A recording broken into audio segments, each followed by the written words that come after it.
ఆంధ్రప్రదేశ్లో తెలుగుదేశం పార్టీ కూటమి ప్రభుత్వంలో తెలుగుదేశం పార్టీ, జనసేన, భారతీయ జనతా పార్టీ.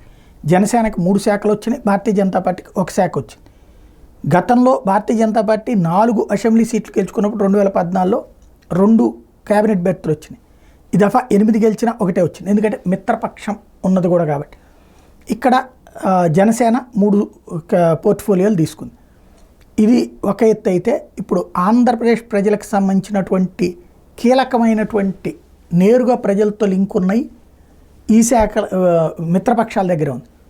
పౌర సరఫరాలు, మనకి ఇప్పుడు రేషన్ సక్రమంగా రాకపోయినా, ఇళ్ళ దగ్గరికి రాకపోయినా, ఈ వ్యవస్థ ఏదైనా సరే జనసేన జవాబుదారి. ఎందుకు? నాదెళ్ల మనోహర్ చూస్తున్నారు కాబట్టి. రెండోది, గ్రామాలలో లైట్లు వెలక్కపోయినా, లేకపోతే నిధులు రాకపోయినా, జీతాలు రాకపోయినా, అక్కడ వ్యవస్థకి ప్రాబ్లం ఏదొచ్చినా పవన్ కళ్యాణ్ బాధ్యులు, ఎందుకంటే ఆ శాఖ మంత్రి ఆయన కాబట్టి, గ్రామీణాభివృద్ధి పంచాయతీరాజ్ శాఖ మంత్రి. అలాగే వైద్యం, ఆరోగ్యం, ఈ 2 అత్యంత కీలకమైనటువంటిది.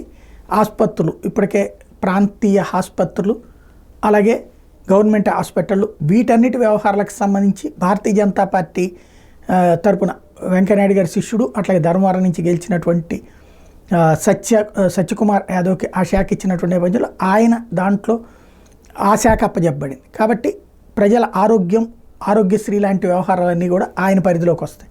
టోటల్గా ఇది ప్రస్తుతం రాష్ట్రంలో కీ పాయింట్.